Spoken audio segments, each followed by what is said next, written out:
Hello, everybody. My name is Miki Speer. It is so absolutely good to see you tonight on the episode of The Healing Half. For those of you who don't know me, I am a musician, author, talk show host of The Healing Half, and cousin to tonight's amazing guest speaker. When I was 13, my mom passed away from cancer, and I spent the better part of a decade avoiding it, being in denial, and just saying, I'm fine, I'm fine, I'm fine. But for any of you who kind of resonate with that sentiment, you know you can only be fine for so long before, well, it starts to eke out in other ways. So, what I wanted to do was to create a show where we could talk about things like grief and other hard topics, like what we're talking about tonight, like when your spouse is sick. What about life problems like disappointments, fear, overcoming things that you need to in order to help live the life that you want. I want to have a space for all of us to talk about that stuff and learn how we can help others in situations when we need to be there and encourage, and hopefully hear insight on the show that maybe we wouldn't know from our own lives. Like for tonight example, we've got the amazing Emily Allison, and she is going to bless us with her amazing wisdom on all about what it's like to live with a sick spouse. And a lot of you guys asked questions ahead of time. So thank you so much for sending that. I really, really do appreciate that.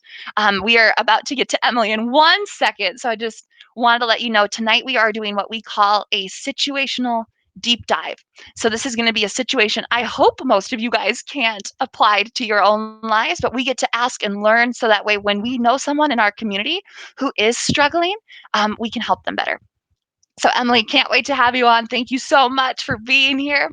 But for those of you who are like, wait a second, did you say musician? I sure did. I sure did. And I'm not sure if you guys, just a quick yes or no in the comments. Are you on Spotify? I'm not sure. If you are, some people aren't. That's totally okay. But if you are on Spotify, follow the link that I just put in the comment section. I have some really exciting news that I get to share with you guys next week about an opportunity that I have to be a songwriter for a specific company. And I'm going to talk more about that next week. But anything that I put out, and I'm planning on putting out a lot of stuff this fall, it's going to be on Spotify. So it might be good for you to have that bookmarked. It would mean the world if you don't mind giving me a follow if you are on Spotify.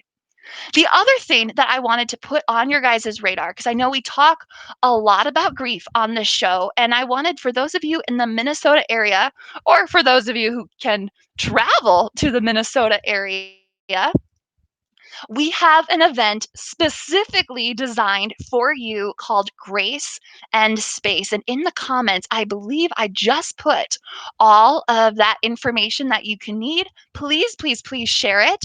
Long story short, it's going to be at my dad's house, which is going to be in the shade on the lake on a beautiful Sunday afternoon. And we are so excited to be able to give a socially distance appropriate grief event because so many people are grieving right now. And a lot of people are grieving losses that didn't even happen now, but just with the turbulence of all that's going on, their grief is resurfacing. Or other people who signed up said, hey, it's been like 10 years, but I still want to give this loss that was super traumatic and impactful on my life the honor that it deserves and spend just a couple hours diving into it. So we've got so many great goodies planned. If you know anybody, please invite them and reach out to me if you have questions. Again, that is Sunday, July 26th in Eden Prairie, social distance appropriate, out in the shade on the lake. It's going to be awesome. And you can find all that info right in the chat feature. So before we get to the main meat of the night, which is where we get to ask Emily a bunch of questions on what's it like to live with a spouse that is sick and what's it like to be a caretaker, we are going to do one of my favorite things, which is the Dearly Missed dedication. So tonight's Dearly Missed dedication is dedicated to my great aunt Jo Neal, who was dedicated by my grandma, who is in the picture with her. And you guys, I cannot get over this photo enough. And what I love about this photo is that It just shows how goofy Aunt Jonille was. Like, she seriously, all she was classic Irish wit, just hilarious. Always had a funny comeback, like, something to say, and was just goofy and was such a good friend, and she was genuine and she was empathetic, and I know her family misses her so, so very much. So thank you guys so much for dedicating that, Grandma. I really do appreciate that. And I've got a little surprise for you guys. Because I am technically the musical guest tonight, which I wanted to share with you guys some of the new songs that are coming up on my album for the fall. But I decided, let's wait for that. Let's get those a little bit more closer to the day where you can actually follow up with those songs after I sing them. I didn't want to tease you too much.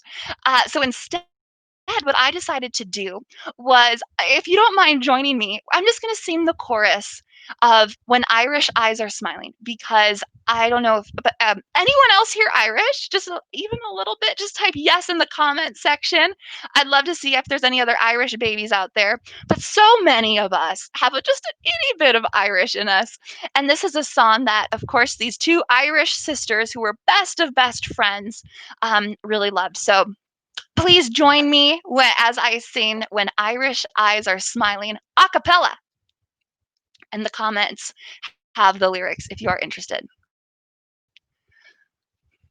When Irish eyes are smiling, 'tis like the morning spring.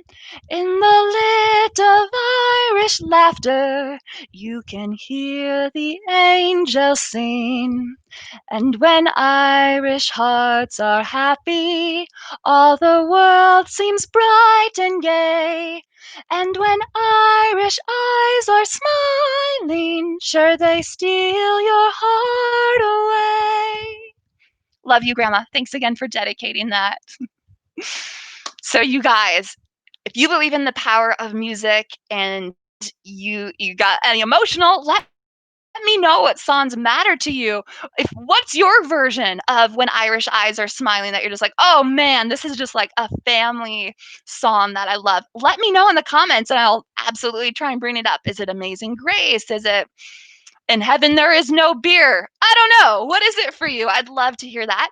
And if you are interested more in grief, that is absolutely my forte. But as you know, we love to talk about topics outside of that. Please, please, please don't forget to get your copy of My Heart Still Remembers. If you're able to make it to Grace and Space, this is included with that. So that's a little incentive.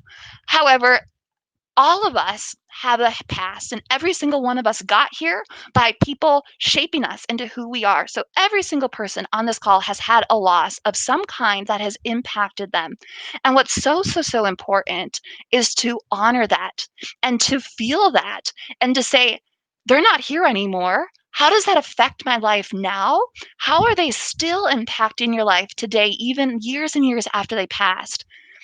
That's what this book helps walk you through. So if you have any questions on that, you can get it for free on my website, which is mikispeer.com, or click on that link and you can have Amazon Prime send it to you in like 2 days. It's awesome. And for those of you who I will see on the 26th, I cannot wait to have you. So, without further ado, let's get to the meat of tonight's session where we get to talk to the one, the only Emily Allison. And she is going to be here today to share with us again another deep dive. Hi, Emily. Hello. She's going to give us a deep dive on what it is like to live with a spouse who is sick. This was a topic that a lot of you guys, when you heard I was doing it, you're like, oh my gosh, I cannot wait, because we all know somebody who either we've been in that situation. I mean, like I said, my mom was sick for years, but we also know people who are struggling in that way. And we are all kind of curious, what's it like? What actually helps? And maybe most importantly, what doesn't help? So, Emily, I won't take any more of your time. Do you mind introducing yourself? Yes. Hello. Thank you so much for having me on the show, Michaela. I love your show, and I think that you're helping so many people. So I'm honored to be here. My name is Emily Allison. I am Michaela's first cousin, and my husband was diagnosed with a very rare and aggressive form of Crohn's and ulcerative colitis. Um, Lots of years ago. And so the first 3 years of our marriage were basically spent in a hospital and caring with a very suffering, sick spouse. So thankfully, he's doing really Mm. well now. I am so But yeah. I hope that I can live with. Absolutely. You have such a great, unique perspective because, like a lot of people, I imagine, you went from being a normal couple to all of a sudden being turned on your head, right? You didn't know necessarily it was going to be like this when you got married. Um, well, he got sick when we were dating, but he wasn't officially diagnosed until after we were married. So yeah, there was we were already really Mm. serious when he started showing symptoms. So it was kind of like a shadow had fallen, and we knew that something was up, but we weren't expecting Mm. our life to completely get turned upside down when we got married. No. Oh, well, I know you guys as a couple, and I am just so excited to be able to share this story because it's one all of us need to hear. So, do you mind telling the audience what did like life look like after that point, that you just don't after the diagnosis that you just don't think the rest of the world really understood? Um, I don't think people understood that my life wasn't like theirs. And I didn't have the luxury of, being in a fun honeymoon phase marriage. I didn't get to go do fun things on the weekends because usually I was in the hospital on the weekends with Daniel. We didn't get to make trips. I could barely even make plans because I knew I was going to have to cancel them because we were either in the ER, he was hospitalized, or having an emergency surgery. Um, I didn't get to just go home and veg out on the couch and watch Netflix. I was usually going to the hospital to visit my husband, or I was taking care of a really suffering, sick husband, or I was just watching him suffering in front of me. And so you don't really get the luxury of just kind of vegging out, having a relaxing weekend, maybe not even having a good night's sleep because he's up with some medical complication happening. And I think people just kind of thought like, oh, her husband's sick, but she still has a normal life. And what they didn't realize is when someone's spouse is sick and suffering in front of them every minute of the day, their life isn't normal. It's turned upside down at best, and at worst, it's really shattered. So I was scared for the future. Things were just totally different, and I don't think people quite understand that if they're not in those shoes and walking through that. Oh, right. Oh, thank you so much for that insight. You're so right. Probably the worst thing we could do is minimize somebody's struggle and say, ah, they're probably fine. They look fine. Look at her. She's beautiful. Like, I'm sure she's fine. So that's really good for me to, kind of internalize and kind of remember when I meet somebody who is a caregiver to be like, they're probably at wit's end. Like, I probably don't assume just because they're at the grocery store means that, like, they're totally fine. So thank you so much for that insight. So I guess, like you said, you had a job, you were taking care, you were recently married. How did you balance everything? Honestly, I honestly, I didn't really have a choice. um, when he first got sick, I was trying to graduate college. I had to graduate. I had to keep him healthy. I had or try. I had to get a job after graduation. I had to keep my job and do well at my job. And take care of him all at the same time. And there was not a lot of extra stuff I could cut out to make that any easier. So really, most of the time, I was just really trying to keep my head above water. And I was very uptight during that time. My house could not get messy because I felt like if one string became unraveled, everything was going to fall apart. And so it was a very tense time of just making sure I just had to do the next right thing every single day. Okay, I've got to get the dishes done now because tonight I might be in the ER and then I'm going to have dishes piled up and that's going to stress me out. And I just kind of had to, now I've got to wake up. Now I've got to go to work. now we're going to the hospital. Now we're doing a surgery. Like, I didn't have a choice. And so it really was just trying to do the next right thing. And that's what I kind of told myself constantly. And just, if you can focus on the next thing instead of everything you have in front of you, that's really overwhelming. But I tried to just focus on, what can I do next and what do I have to do next? And let's just put our energy and attention and focus on that right now. And then we can go forward from there. Oh my gosh, I have a million thoughts like running around right now, but my first one is I am so sorry for you and for all the caregivers out there. I know it's so much more stressful than what meets the eye. And one of the things that I think is, and you touched on it beautifully, where it's not only do you have your life and everything you have to do, but there's also this fear. And so I guess a kind of just a follow-up question to that is, how did you deal with the fear, of what a serious illness can entail? It's a good question. Um, Honestly, I just really trusting God with it. Just knowing that I don't need to understand why God does what he does, because I know who he is. And just knowing that he's a good God, he's a good father, his word is true, he is in control, he loves me, he hears my prayers. Those are things that really just helped me with that fear.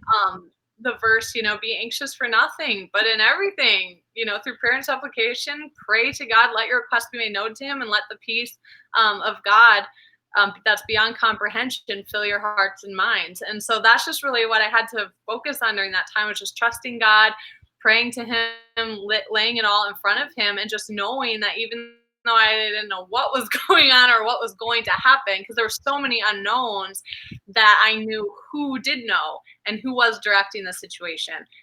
And that's kind of all I could do, because yeah, it was scary. There were so many things I didn't know. So I just had to trust God through that. Oh, beautiful. And I love how important your faith is. And anyone who's ever met you, it just gets that benefit of that, it just radiates out of you. So I'm so happy that you have that foundation, and I know you are helping other people find that foundation, which is just awesome. So thank you for all the work that you do. But I know it's also good for us listening to remember, just like what Emily said, not only was she stressed and trying to do everything and it was totally unpredictable, but there's a huge emotional component that I guess when you're working with somebody and you're trying to help, don't forget that. Like, don't forget that this person's under a lot of emotional stress. So I guess the follow-up question, Emily, is, in addition to all of that, what help can, like, somebody not between you and your husband, like, what helped that other people did? Yeah, I mean, at that time when you're like running around trying to, like, I was school and work and hospital and all that, like food, like the basic necessities of life are really important, it turns out. So gift cards to grocery store, like for groceries, people making meals, like things like that was huge. If I had a busy day and someone was like, hey, are you at the hospital, I will bring you supper, like that was awesome. I didn't have to pack supper, make it, and I didn't have to spend tons of money on hospital cafeteria food, which was really expensive. That was really helpful. And honestly, like the biggest thing that was ever done for me was done by you, Michaela. When my husband was having that 8-hour long surgery, you texted me and you said, hey, I know you've got a long day. I'm going to send you Jimmy John's, and I'm going to send it to the hospital. What address should I send it to? And I was like, oh my gosh, that's like totally took this huge load off of me, because at some point I've got to eat. And so that was such a simple thing that you could do from your phone when you were living in, you were in Des Moines at the time. Like, you were living like far away at the time, and you could do that for me. And that was amazing. And since then, I've been able to do that for other people. And they're like, why haven't I thought of that? That was like the easiest thing ever. So I will say, like, if you know people who are in the hospital all the time, just be like, hey, do you have a long day of appointments? I'll send you Jimmy John's. Where do you want me to send it to? Or send them an e-gift card. Like, e-gift cards are so easy. It's just a few click of your phone and they've got it. And so just really simple things like that. And then on top of that, just being patient with people and knowing that sickness is not a sprint, it's a marathon. And I felt a lot of times like people, every time I saw them, they would ask, how's Daniel doing? How's Daniel doing? And I didn't really have very good news ever because he was sick for 3 years. And I could tell that people want good news. They don't want to continue to hear nothing's changed or he's worse. Mm. And so it was really freeing for me for people who asked that question, who actually just wanted to know and wanted to know how they could pray for me versus just wanted to have good news so they could maybe feel better. And a lot of times I would say, like, well, he's still sick. And people are like, oh my gosh, he's still sick. I'm like, you're telling me, like, I wish he wasn't sick either. So, just understanding that empathy is being willing to sit with people in the discomfort and in the waiting and in the pain they're going through, not just kind of wanting it to go away. So if you ask people how they're doing, like, ask so that you can actually know and you can actually know how to help. So how to pray for them, or okay, they're still going through this, I'll send them a gift card or something like that. And then my only other thing is, if you want to help someone, just do it. Don't ask, and maybe you'll touch this later. Don't ask, like, how can I help? Just do something. Whatever you can do, just do it. If you can just send them a quick note or send them an e-gift card or text them and let them know you're praying for them, just do it. Don't ask, if you need something, let me know. Just whatever you're able to do and whatever you want to do for that person, do it. They will appreciate it and it will help them. Oh my gosh. I'm going to like rewatch that and like take every single word down because you did such a great job eloquently putting that all together. Wow. And so kind of you for remembering that, Jimmy John's. You did not have to say that, but that I appreciate. I'm glad that it helped you. I know I remember that feeling too, like when my mom was sick. And people, like you said, people want good news, and it's all, there's nothing worse than somebody kind of asking, and then you can kind of see them like nod off and like look somewhere else, and you're like, don't ask then. Just like if you don't want to actually hear the truth, don't ask. Nobody's making you ask this question. So thank you for reminding us to be extra graceful in those moments, and like if you're gonna ask them, like be focused and be willing to accept like this is their reality and they can't change it. So if you are on like a small talk vibe, maybe that's not the question to ask if you're not actually, you don't mean it. So that kind of leads me to this last kind of question before we kind of do our wrap up here. What didn't help? And I know you touched on a couple, but like especially for like what people did or they didn't understand or what they said, what didn't help? Um, what didn't help was people saying, "Hey, if you need anything, let me know." That's not helpful. Not because it's offensive or they don't mean well, they do, but it's not helpful because the truth is, if your spouse is really sick and your life is falling apart, you kind of need like everything, and you don't know where to really even start. And you don't want to be an inconvenience to other people. And so it was always hard to be like, well, yeah, I could ask for this or that, but I don't know who's actually in a position to do this or that. So, and I don't have time and mental energy to figure it all out. So if someone can just say like, here's what I'm gonna do for you, that was so much better than like, what can I do for you? And me just be like, I don't know, just pray, which is great. Prayer is important, but like as far as physical, what can you do? I don't really have the time to figure it out. So just like I said before, if you want to help someone, just look at your own life. What can you do and do it, and know that they'll be blessed by that.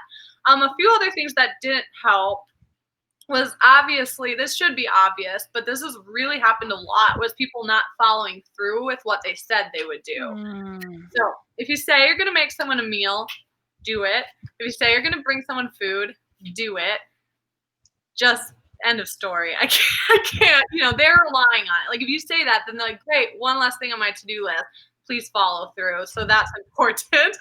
And then also, just from like a Christian perspective, this happened all the time. A lot of times Christians tend to inject their own kind of theology about pain and suffering onto people who are going through it.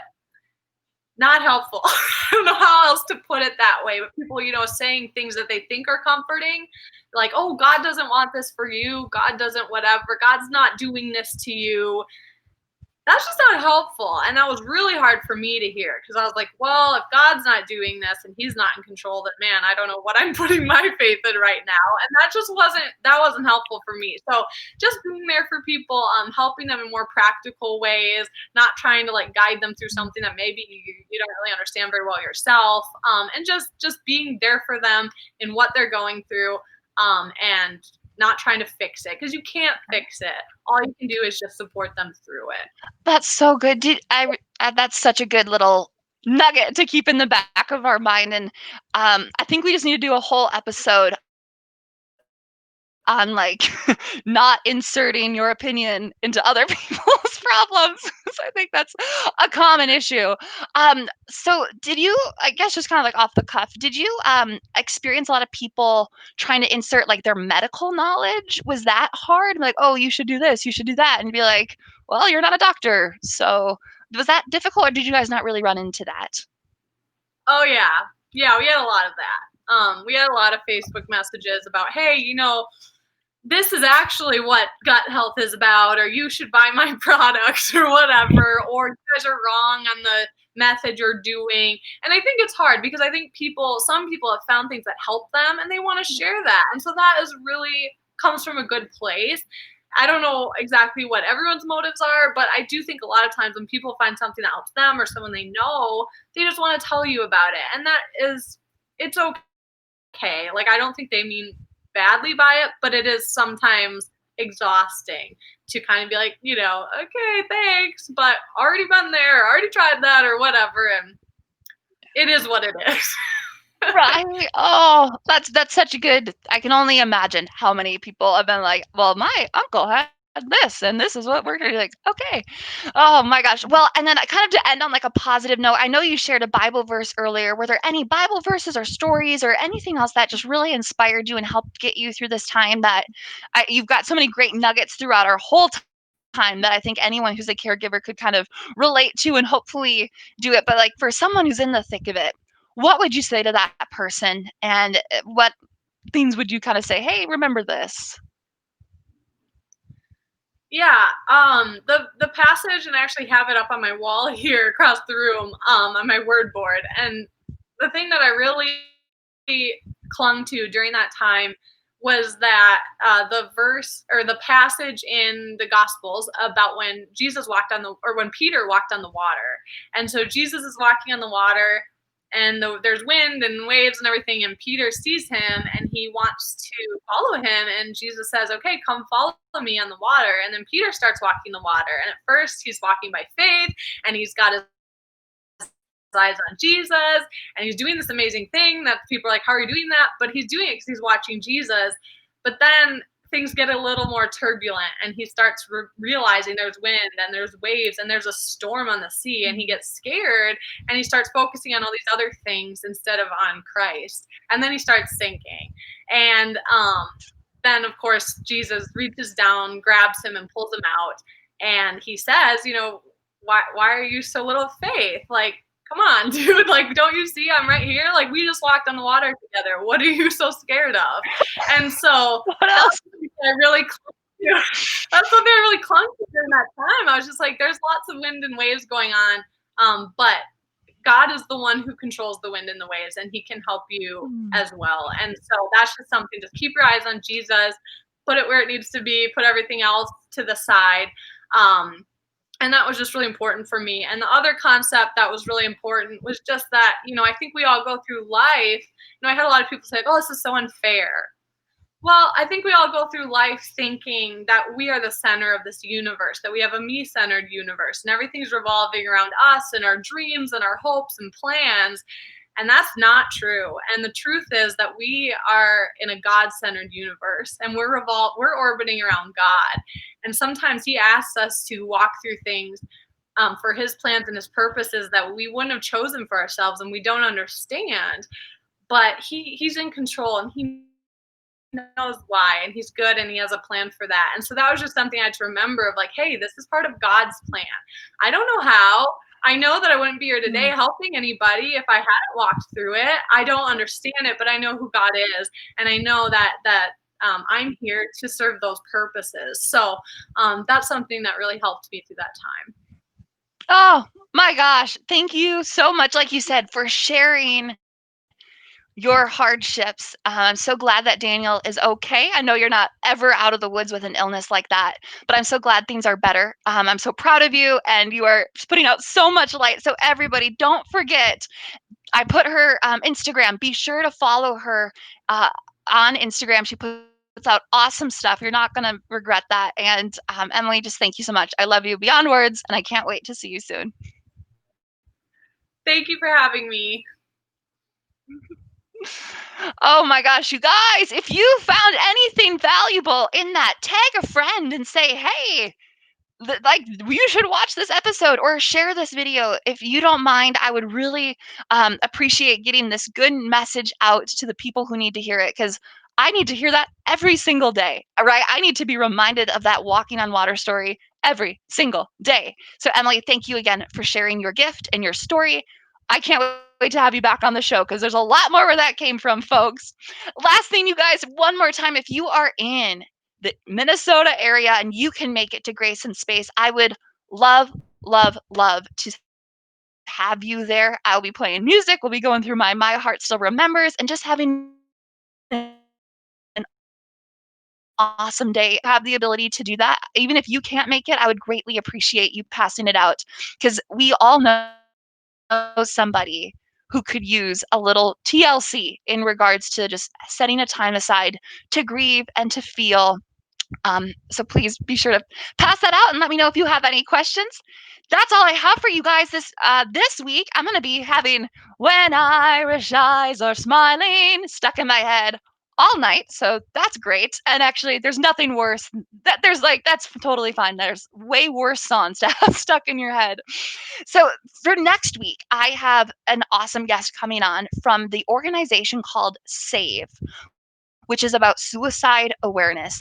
This message next week is going to be heavy. I am not going to lie, but we don't get into the grief work to talk about light and fluffy stuff, right? So we are going to be talking about signs of suicide next week, and things that all of us can be aware of and just kind of keep our eyes peeled for. I know I am ready to learn. I'm ready to be convicted. It's very personal to my family because we've lost someone very close to us to suicide. So I think every single one of us should be on next week, because it's a problem that we as a culture don't talk about nearly enough. And I cannot wait to share. His name is Jacob. He's got so many great little things for us to put on our radar. So you're not going to want to miss next week. And we got a great musician coming on too to share a beautiful song of hope and light. So I'll see you guys next week, and I'll see some of you at Grace and Space. Thanks again so much for being here. Be sure to like the page and share the episode.